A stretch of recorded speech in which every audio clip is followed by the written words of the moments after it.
আসসালামু আলাইকুম প্রিয় শিক্ষার্থীবৃন্দ, সবাই কেমন আছো? আশা করি তোমরা সবাই খুব ভালো আছো। তোমাদের সবাইকে learn with Rajashree Akhtar Lopa YouTube চ্যানেলে স্বাগতম।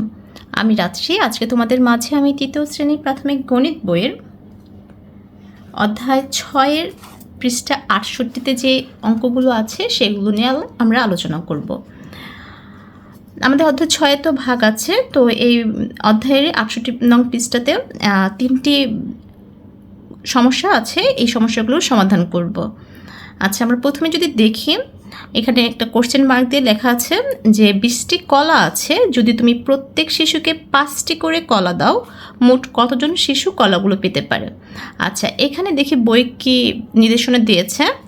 লেখা আছে গুণ ব্যবহার করে কিভাবে উত্তর পাওয়া যায় তা চিন্তা করেও আলোচনা করি। আচ্ছা, আমি তোমাদের আগেও বলেছিলাম যে ভাগ করতে হলে কিন্তু আমাদের গুণ জানতে হবে, ভাগের সাথে কিন্তু গুণের একটা সম্পর্ক রয়েছে। যেমন এই যে 20টি কলা আছে, যদি 5 জনকে কলা দাও, তাহলে এই যে দেখো আমাদের ভাগে কিন্তু 20 এবং মানে সংখ্যা আছে 20 এবং 5। আমরা যদি এই 20কে 5 দিয়ে মানে ভাগ করি, তাহলে কিন্তু আমাদের 5-এর ঘরের নামতা পড়তে হবে। তাই নামতার সাথে ভাগী সম্পর্ক। যেমন এখানে লিখেছে যে এক দিয়েছে 5টি কলা একজন শিশুকে দিলে, যেমন আমাদের বলছে কতজন শিশু পাবে। 5টি কলা যদি একজনকে দেয়, তাহলে দেখা যাচ্ছে 5টি কলা দুজনকে দিলে, যে 5টি কলা দুজনকে দিলে এখানে 5 জন, এখানে 5 জন, মানে হচ্ছে 5 দ্বিগুণে 10। আপনি যদি 5টি কলা 3 জনকে দেয়, এই যে 5 3 জায়গায় রেখেছে, তাহলে 3 5-এ এখানে হবে 5 গুণন 3, 3 5-এ হবে কত? 15। ঠিক আছে, এখানে 5 গুণন 3, 3 5-এ কত? 15। এরপর দেখো 5টি কলা 4 জনকে দিলে, দেখো 5টি কলা 4 জনকে যদি দেয়, তাহলে এখানে হবে 5 গুণন 4, 4 জায়গায় 5টি করে রেখেছে, তাহলে কত হবে? 4 5-এ 20। আমাদের 20 কিন্তু পেয়ে গেছি। তাহলে 4 জনকে দিলে কিন্তু আমাদের 20টি কলা দেওয়া যাবে। তাহলে 20/5 এর উত্তর পেতে আমরা 5-এর গুণিনামতা ব্যবহার করতে পারি। 20/5 সমান কত হবে? 4। আবার 4কে যদি 5 দিয়ে গুণ করি, তাহলে কিন্তু আমরা 20 পাবো। তাহলে ভাগের সাথে আমাদের গুণের একটা সম্পর্ক রয়েছে। কিন্তু এখন যদি এই প্রশ্নটা তোমাদের কিন্তু পরীক্ষাতেও আসতে পারে, যদি পরীক্ষাতে আসে তোমরা কিভাবে করবে সেটা আমি একটু দেখিয়ে দেবো। দেখো, আমরা কিন্তু সরাসরি 20/5 গাণিতিক বাক্য লিখে দিতে পারি, কিন্তু আমার মনে হয় যে ওভাবে না লিখে যদি তোমরা একটু সাজিয়ে লেখো, তাহলে কিন্তু দেখতে সুন্দর লাগে আর বোঝা যায়। তাহলে আমরা এভাবে লিখবো, পরীক্ষাতে আসলে 5টি কলা পায় একজন। ঠিক আছে, অতএব 20টি কলা পায় হচ্ছে 20/5 জন সমান 4 জন। তাহলে উত্তর হবে 4 জন শিশু কলা পাবে।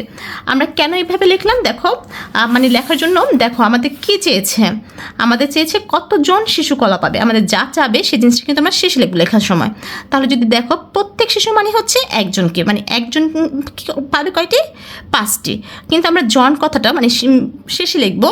আর কলা, যেহেতু কলা এখানে 20টি কলার কথা দেওয়া আছে, এখানে 5টি কলা করে কলা কথা দেওয়া আছে। কলার কথা 2বার আছে, কিন্তু শিশুর কথা কিন্তু একবার আছে যে একজন পাবে। আর আরেকবারটা হচ্ছে কতজন শিশুকে কলাগুলো পেতে পারে, তাহলে কতজন আমাদের শিশুটা বের করতে হবে। তাহলে আমরা শিশু কথাটা পরে লিখবো। তাহলে আমরা কি লিখবো?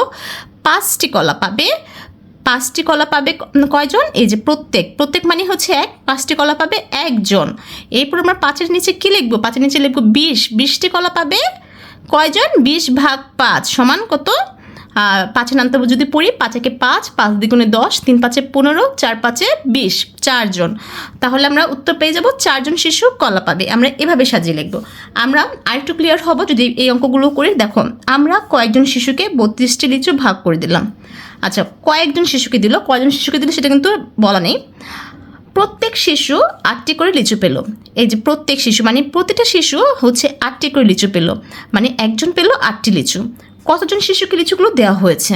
এটা আমরা গাণিতিক বাক্যে হচ্ছে 32/8 সমান কত হবে? এভাবেও লিখতে পারি। 32/8 কিন্তু আমরা 8-এর নামতা পড়তে হবে, ভাগের সাথে গুণের সম্পর্ক। তাহলে 8-এর নামতা যদি পড়ি, তাহলে আমরা উত্তর পেয়ে যাবো। 8-এর নামতা যদি পড়ি, 8-একে 8, 8 দুগুণে 16, 3 8-এ 24, 4 8-এ 32, তাহলে এখানে হবে 4। তাহলে 4 জন শিশুকে লিচু দেওয়া হয়েছে, উত্তর হবে। আর আমরা এই অঙ্কটা অন্যভাবে সাজিয়ে লিখবো। কিভাবে লিখবো দেখো, আমাদের বের করতে হবে কতজন শিশুকে লিচু দেওয়া হয়েছে। তাহলে কতজন বলেছে শিশুকে, তাহলে আমাদের শিশুর কথাটা বের করতে হবে। তাহলে আমরা কিন্তু শিশু, যে প্রত্যেক শিশু মানে একজন শিশু 8টি লিচু পেলো, এটা লিখলে হবে না। আমাদের লিখতে হবে হচ্ছে শিশুর কথাটা পরে লিখতে হবে। তাহলে লিখতে হবে 8টি লিচু পায় কয়জন? 8টি লিচু পায় হচ্ছে একজন। তাহলে 8টি লিচু যদি একজন পায় 32টি লিচু কয়জন পাবে, এভাবে আমরা লিখবো। তাহলে আমরা লিখবো হচ্ছে 8টি লিচু দেয়, বা পায়ও লিখতে পারো 8টি লিচু দেয় একজনকে বা একজন শিশুকে, এভাবে লিখতে পারো। অতএব 32টি লিচু পায় 32 ভাগ 8 জনকে, ঠিক আছে। সমান সমান 32কে ভাগ করলে 8-এর নামতা পড়লে আমরা পাবো 3 8-এ 32, সরি 4 8-এ 32, তাহলে 4 জনকে। উত্তর হবে 4 জন শিশুকে লিচু দেয়া হয়েছে, ঠিক আছে। উত্তর যেহেতু চেয়েছে কতজন শিশুকে লিচু দেওয়া হয়েছে, আমি উত্তরটা এভাবে লিখবো 4 জন শিশুকে লিচু দেওয়া হয়েছে। শুধু কত জনের বদলে লিখবো 4, কতর বদলে লিখবো 4, তারপর জন শিশুকে লিচু দেওয়া হয়েছে, এভাবে লিখবো। এবার যদি আমরা 2 নম্বরটা পড়ি, দেখো লেখা আছে একটি বিদ্যালয়ে শিক্ষার্থীদের পুরস্কারের জন্য 45টি খাতা আছে। যদি প্রত্যেক শিক্ষার্থীকে 5টি করে খাতা দেওয়া হয় তবে কতজন শিক্ষার্থী পুরস্কার পাবে? আচ্ছা, আমাদের কতজন শিক্ষার্থী বের করতে বলেছে, তাহলে আমাদের শিক্ষার্থীর কথাটা লিখবো আমরা শেষে, যেটা বের করতে বলবো সেই কথাটা লিখবো আমরা শেষে। তাহলে আমরা কি লিখবো, প্রত্যেক শিশু মানে হচ্ছে একজন শিক্ষার্থী কয়টি খাতা পাবে, 5টি খাতা পাবে। তাহলে আমরা লিখবো হচ্ছে 5টি খাতা পাবে একজন, অতএব 45টি খাতা পাবে 45 ভাগ 5 জন, সমান কত হবে সেটা আমরা ভাগ করে বের করব। এখন আমরা এটা লিখবো হচ্ছে 5টি খাতা পায় একজন, সুতরাং 45টি খাতা পায় 45 ভাগ 5 জন, সমান 5-এর নামটা যদি পড়ি, 5 একে 5, 5 দ্বিগুণে 10, 3 5-এ 15, 4 5-এ 20, 5 5-এ 25, 5 6 30, 5 7-এ 35, 5 8-এ 40, 5 9-এ 45, তাহলে 5 9 45, তাহলে উত্তর হবে 9 জন। তাহলে আমাদের উত্তর চেয়েছে কতজন শিক্ষার্থী পুরস্কার পাবে, আমরা লিখেছি উত্তর 9 জন শিক্ষার্থী পুরস্কার পাবে। যেভাবে চাবে সেভাবে আমি উত্তরটা লিখে দেবো, 9 জন শিক্ষার্থী পুরস্কার পাবে। আশা করি এই অঙ্কগুলো তোমরা বুঝতে পেরেছো। তারপর যদি কোনো সমস্যা থাকে আমাকে অবশ্যই কমেন্টস করে জানাবে। আর ধন্যবাদ সবাইকে ক্লাসটি দেখার জন্য। পরবর্তী ক্লাস দেখার জন্য আমন্ত্রণ রইল। সবাই ভালো থাকো, সুস্থ থাকো, আল্লাহ হাফেজ।